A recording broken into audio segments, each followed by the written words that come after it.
There are exactly two English-language sources that repeat the story of France sending a warship to New York for gold. They contradict each other on the ship, the year, and the president in charge, and neither one noticed that by their own dates, the man they credit with the order had already been dead for months. This is the story you've probably heard. Charles de Gaulle, furious at the United States, sends a French Navy warship across the Atlantic to physically drag his country's gold out of American vaults. It's a great scene. Grainy footage, a defiant general, a superpower, humbled by its own paper money. It's also, as far as we can verify, not what happened. At least, not the way it's usually told. Because when you actually go looking for where this story comes from, you don't find one account. You find two, and they can't agree on anything. To understand why any of this mattered, you have to go back to 1944, to a hotel in Bretton Woods, New Hampshire, where the major economies of the post-war world signed onto a deal. The US dollar would be pegged to gold at $35 an ounce, and every other currency would be pegged to the dollar. In theory, any country holding dollars could walk up to the US Treasury and swap them for gold, no questions asked. It was a promise. And through the 1950s and into the 1960s, the world took Washington up on it far more than Washington expected. Dollars were piling up overseas, sent out through foreign aid, military spending, and American companies investing abroad, faster than America's gold reserves could plausibly back them. By the mid-1960s, foreign central banks were sitting on a claim to more gold than the vaults actually held. Everyone technically knew the promise was overextended. Almost nobody wanted to be the one to test it in public. One country decided to test it anyway, and to find out what actually happened when they did, we built something no other video on this topic has. A side-by-side audit of the warship story itself. Here's the audit, laid out one line at a time. Version 1. The story you'll find in some corners of the gold investing press. Sometime in the mid-1960s, de Gaulle proposes sending the cruiser Colbert to New York to collect France's gold. It's real as far as it goes, but it's a proposal, and by the same accounts that repeat it, his own finance minister vetoed the idea as needlessly provocative. It was never carried out. Version 2, from a different corner of that same press ecosystem. In August of 1971, a ship called the Ocean, a former cruiser once named the Suffren, actually crosses the Atlantic and brings gold home. This time, under orders from President Pompidou. No primary document, no naval record.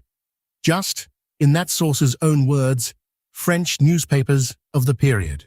Then there's what actually is documented, with a real paper trail behind it. Between September of 1963 and 1966, France brought gold home, not on a warship, but on commercial ocean liners of the Compagnie Générale Transatlantique and Air France cargo planes, dozens of liner crossings, well over 100 cargo flights, moving gold a few tons at a time, in broad daylight, on regularly scheduled routes.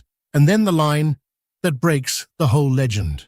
Charles de Gaulle resigned the French presidency on April 28, 1969. He died in November of 1970.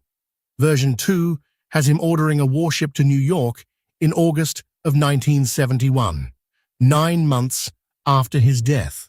This isn't an exaggerated story. It's a chronologically impossible one, at least in the form it usually travels in. So, if it wasn't a warship, what actually crossed the Atlantic, and why was France doing this at all? The answer starts 2 years before the boats and the cargo planes, in a Paris press conference on February 4, 1965. And it's the one part of this story that's not a legend at all. De Gaulle stood in front of the world's press and said, in substance, what almost no head of state had dared say out loud that letting the dollar function as the world's reserve currency let the United States finance its deficits, in his framing, essentially for free, paying its debts in a currency it could print at will. His answer was blunt. Go back to gold. A neutral standard, he argued, that belonged to no single nation. It's worth being precise about what came out of that moment and what didn't. The phrase most associated with this whole saga, exorbitant privilege, is popularly pinned on de Gaulle. Most sources actually credit it to his finance minister at the time, Valéry Giscard d'Estaing, and the underlying idea traces back further still to an economist we're about to meet. De Gaulle didn't invent this argument. Someone had been building the case for years before he ever stepped up to that podium. That someone was Jacques Rueff, the economist de Gaulle brought in to chair a commission on monetary reform back in 1958, the man behind the currency stabilization plan that carries his name. From 1961 onward, Rueff campaigned publicly against the dollar's role as the world's reserve currency, arguing it built a structural fault line into the entire post-war system. He wasn't alone in that diagnosis. In 1960, the economist Robert Triffin had already published the theoretical version of the same warning in a book called Gold and the Dollar Crisis. His argument, now known as the Triffin Dilemma, was almost mathematically clean. A national currency cannot simultaneously function as the world's reserve asset and remain credibly convertible to gold at a fixed price. Supply the world with enough dollars to run global trade, and you inevitably supply more dollars than your gold can back. Restrict the dollar supply to protect that gold backing, and you starve the world economy of the currency it needs. Pick one. You cannot have both. Rueff took that diagnosis and ran the clock forward. In February of 1970, in a piece for Le Monde, he predicted, years ahead of the fact, that American monetary authorities would eventually be forced to close the gold window altogether. That prediction sat in print for over a year before anyone in Washington had to reckon with it. So what was Washington actually doing about it? Here's the part almost every other video on this subject gets backwards. France's active campaign to convert its dollars into gold ended in 1966. Not 1971, 1966. For the next 5 years, Paris did not send another liner across the Atlantic, did not stage another confrontation, did not push another public case against the dollar. And yet the system took 5 more years to break. If the French pressure stopped in 1966, what was actually building toward August of 1971? The answer is that Washington spent those 5 years living on a promise it could no longer comfortably keep for reasons that had very little to do with Paris. Throughout the 1960s, the United States ran persistent deficits in its balance of payments, driven in significant part by the cost of the war in Vietnam, by Great Society spending at home, and by a growing web of military and aid commitments overseas. Dollars kept flowing out into the world. America's gold reserves kept shrinking. By the end of the decade, reserves had fallen to roughly half of their post-war peak. The gap between the dollars foreign banks were legally entitled to convert and the gold actually sitting in American vaults kept widening year after year, with nobody from Paris standing at the door pressing the case.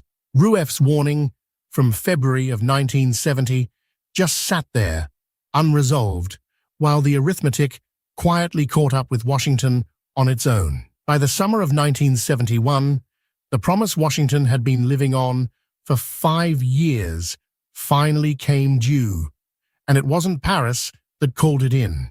Watch how fast the actual ending arrives, and watch who's standing where when it does. In May of 1971, West Germany let its currency float free of the dollar peg, the first major economy to formally break ranks. On August the 9th, Switzerland converted a portion of its dollar holdings into gold. Then, on August 11th, Britain, the country that had helped found the post-war system alongside the United States, requested that $3 billion in gold be moved out of American custody to cover its own dollar holdings. Paul Volcker, then a senior U.S. Treasury official, would later describe that British request as the moment he understood the arrangement could not hold. 2 days later, on August 13th, Nixon convened roughly 15 advisors at Camp David, Treasury Secretary John Connolly, Federal Reserve Chairman Arthur Burns, and Volcker among them. On the evening of August 15, 1971, Nixon went on national television and suspended the dollar's convertibility into gold, alongside a wage price freeze and an import surcharge. The dollar survived to that weekend, still standing as the world's currency. It just wasn't backed by gold anymore. Notice who forced the final move. Bonn in May, Zurich in early August, London in mid-August. Not Paris. France's campaign had already been over for 5 years by the time any of that happened. What France actually did, and what nobody else had dared to do first, was prove in public and in practice that the promise behind the dollar could be called in.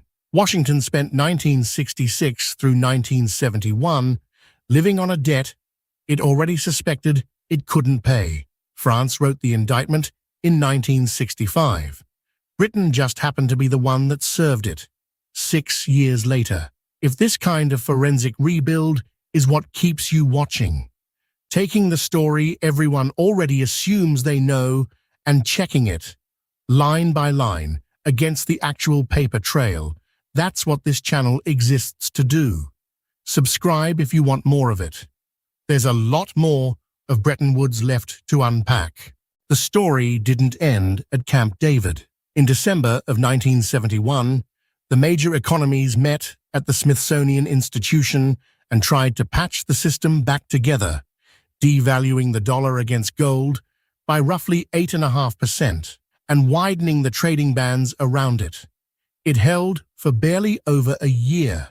By February and March of 1973, the patch failed, and the major currencies began to float freely against one another, closing the book on fixed exchange rates for good. What's left, more than half a century later, isn't the image of a warship. That part was never real. What's left is the tension France actually named out loud in 1965, that a single national currency, once the rest of the world builds its reserves and its trade around it, starts owing something to everyone and answering to no one. Bretton Woods ended in 1973. That particular tension didn't end with it. It's still the argument underneath almost every conversation about the dollar's role in the world today.